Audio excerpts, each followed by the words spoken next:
Do të flasim për Big Brother VIP, ku faktikisht ka një vëmendje shumë të madhe lidhur me banorët, me mënyrën se si po komportohen, janë ditët e para dhe janë duke u njohur me njëri tjetrin.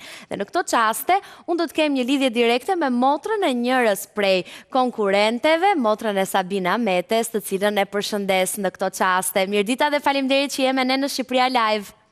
Përshëndetje, faleminderit për ftesën. Eriselda të ka përmendur Sabina që ditën e parë, kur po bënin ato kartolinat e urimit për Krishtlindje, edhe thoshte që na ka ndryshuar jeta të gjithëve. Më trego pak se si është, po themi, ta shohësh nga ekrani në këto ditë kur ndoshta do doje ta kishe afër.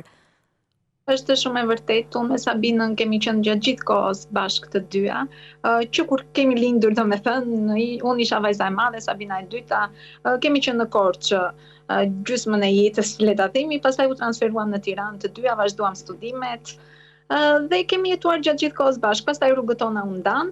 Sabina tani ka hyrë në një eksperiencë që do jetë fantastike, mendoj për atë, dhe ne të gjithë e mbështesim, unë sigurisht më shumë. Më thuaj pak si po e sheh. Sabina është, mendoj se po gjendet si në shtëpi.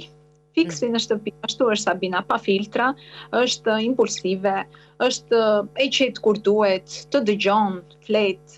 Sabina është, domethënë, gjithë përfshirëse. Përfshihet në çdo muhabet, unë i them që ti flet shumë. Aty nuk po flet aq shumë, sa që flet jashtë, për hir të vërtetës, edhe unë e njoh për shkak edhe të profesionit. Në fakt ashtu është, në base po pret të dëgjoj një herë, të mbledh informacion dhe për banorët e tjerë. Kështu e mendoj. Pastaj do e tregoj Sabinën e vërtet, mendoj, po deri tani më duket sikur është përshtatur mirë. E ka pasur qejf këtë futje në Big Brother prej kohësh apo erdhi si në një moment të beft dhe tha unë do hyj në Big Brother? Në fakt Sabina e ka marrë ftesën thuajse çdo vit për të hyrë në Big Brother, për të qenë pjesë e castit. Por këtë vit mendoj që më duhet një ndryshim në jetën time dhe do ta bëj si eksperiencë. Ne të gjithë e mbështetëm, sigurisht. Çfarë mendove kur ta tha për herë të parë? Më trego pak, si ta rrëfeu? I thash, në fakt, nuk mendoj se ti do qëndrosh dot e mbyllur dhe pa telefonin tënd në këtë eksperiencë. Se Sabina është shumë e lidhur me rrjetet sociale, shumë e lidhur me si të gjithë në këto kohë që tani. Dhe i thash vetëm për këtë arsye, unë mendoj që ti nuk do ta bësh dot. Unë do ta provoj, tha. Më pëlqen ta bëj si eksperiencë, do t'rregoj veten time. Unë i thash do hysh me ndonjë strategji apo jo? Tha, atë e di unë, do shikoj lojën time, tha. Ju do shikoni thjesht jashtë, mos u mërzisni nëse unë mërzitem, tha, nëse unë qesh, nëse unë qaj, tha. Gëzoni bashkë me mua, tha. A është Sabina single? Sabina po është single, 100% single. Okej, pra ka hyrë atje dhe mund të jetë e hapur ndoshta edhe për t'u njohur me ndonjë nga banorët. Mendoj që po, por deri tani me çfarë kam parë, nëse ka ndonjë hyrje të re, sepse mendoj që deri tani nuk i përshtatet ndonjë nga banorët me tipin që ka Sabina dhe aq sa e njoh unë. Janë dy korçar. Është dhe Ilir Vrenozi. Po, është Ilir Vrenozi. Ishte surprizë ta shije Sabinën teksa komunikonte me të në dialektin tuaj, se ju keni edhe dialekt që ju bën shumë interesant. Unë adhuroj dialektin. Po, biles unë nuk e kam ndryshuar akoma dhe pse kam shumë në Tiranë, tani jam dhe në Prishtinë, vazhdoj akoma flas korçarçen time i them unë. Tani, më trego pak, mami me babin si po e shohin Sabinën, çfarë mendojnë? Mami, tha, fiks si që ti, Sabina nuk po e tregon veten, si që është në të vërtet, tha. Nuk po e dëgjojmë shumë, tha, se ne jemi mësuar që Sabina vetëm flet, vetëm shpreh, dhe aty ndoshta të thash, e mendoj sikur ka rënë pak në qetësi, ndoshta po dëgjon dhe po mbledh informacion për banorët. Ndoshta po dëgjon. Do shpërthej, mendoj.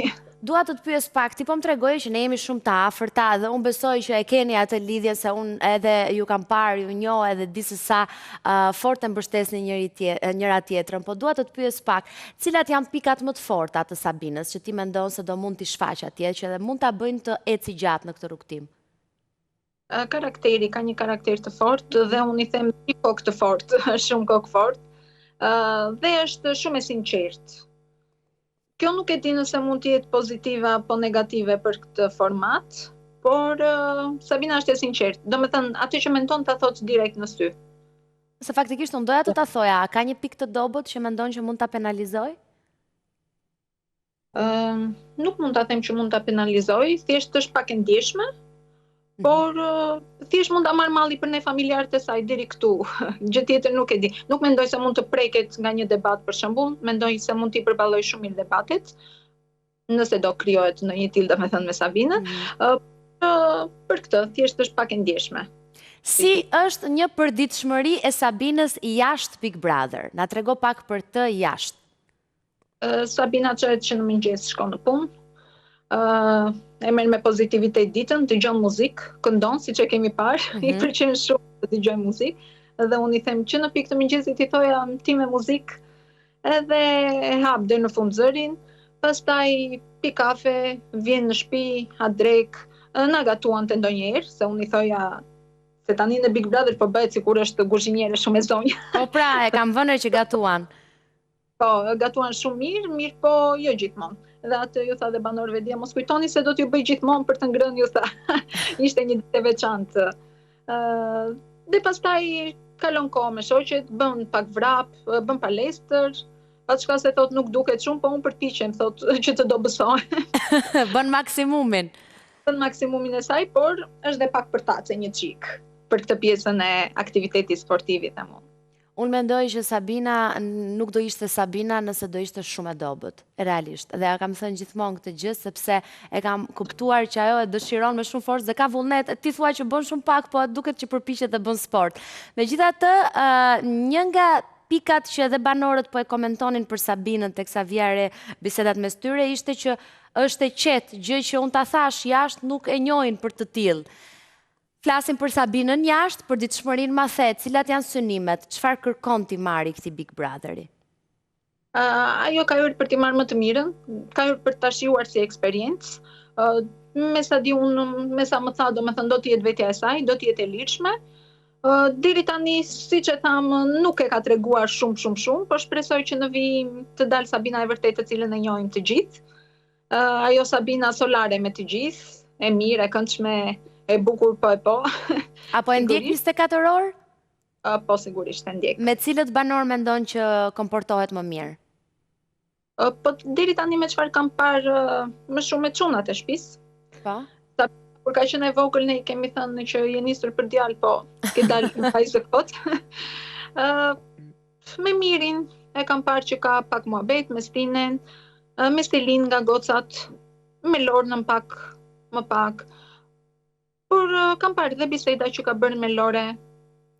Shiko, Sabina, me sa di unë, agjeron, apo jo? Po. Në rast se do ketë një rrugtim të gjatë në Big Brother, vitin e ardhshëm, Ramazani është në muajin shkurt. Mendon që ka vullnetin? Mendoj se do ta bëj, ka shumë vite që agjeron, që kur ka qenë e vogël, dhe mendoj se edhe këtë vit, nëse do jetë mundësia dhe do ja lejoj sigurisht vllai i madh për oraret dhe për gjërat, nëse do ta lajmërojnë, sigurisht që mendoj që do ta bëj. Sa veta të kanë shkruar në momentin që Sabina u bë pjesë e shtëpisë? Pafund shumë. Më shumë në fakt më shkruajtën kur më përmendi për festat që na uroj të gjithë dhe festat e Krishtlindjeve. Ty të përmendin në mënyrë të veçantë? Po. Ti ke sjell në jetë një bebe apo jo?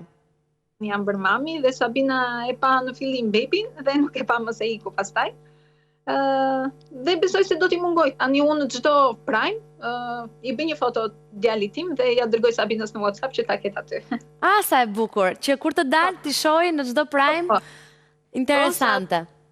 Dhe çdo moment që kemi bashkë. U emocionove kur të përmendi ty bebin? Po shumë. Qava në fakt, edhe tani jam shumë emocionuar, sepse na mungon shumë.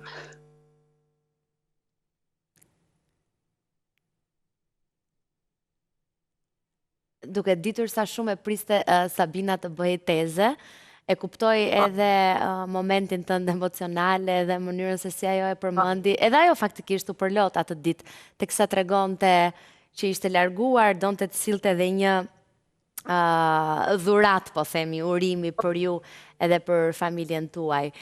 Nëse do kishe mundësin t'i jepje një mesazh në këtë moment Sabinës, çfarë do i thoje? Do t'i thoja që të vazhdoj të tregoj veten e saj, sepse Sabina, si Sabina që njohim të gjithë, është Sabina që çdo njeri do donte ta kishte motër, shoqe, në familjen e saj, në shoqërinë e saj, dhe kudo do donte një njeri të kishte si Sabina. Çdo kush. do donte ta kishte pjesë të saj. Si e imagjinon rikthimin e saj në shtëpi pas daljes nga Big Brother? A mendon që mund t'i ndikoj dhe të ndryshoj? Shpresoj që Sabina të vazhdoj sa më gjatë aty, që ta shijoj si eksperiencë. Dhe mendoj që do jetë një lloj, nuk mendoj se do t'i ndikoj të paktën negativisht, mendoj ka hyrë për të marrë gjëra pozitive prej këtij formati. Dhe mendoj që do dalë po ashtu. Si është situata në punën e Sabinës? Sabina ka qenë prej shumë vitesh gazetare sporti, do të vijoj, si e ka bërë ndërprerjen, largimin? Atëherë Sabina e përmendi dhe pak ndjen në format, në ndjenin ton. Sabina mendoj që ka një rikthim për të rikthyer në punë. Nuk ka mbyllur, domethënë nuk ka dhënë një dorëheqje apo diçka të tillë. Thjesht kur të dalë do vendoset gjithçka pastaj. Do të vendoset edhe se çfarë do të ndodhë në vijim. I uroj shumë suksese motrës tënde Sabinës, edhe të falenderoj shumë ty, e di pse kryesisht, jo vetëm që dole dhe fole, se në fund të ditës fole për motrën tënde dhe unë e di që ti e ke kënaqësi, po e di që sapo je bërë mami dhe të duhet të kujdesesh edhe për djalin. Faleminderit shumë. Falenderoj shumë për ftesën dhe ju uroj gjithë të mirat. Përshëndes, faleminderit.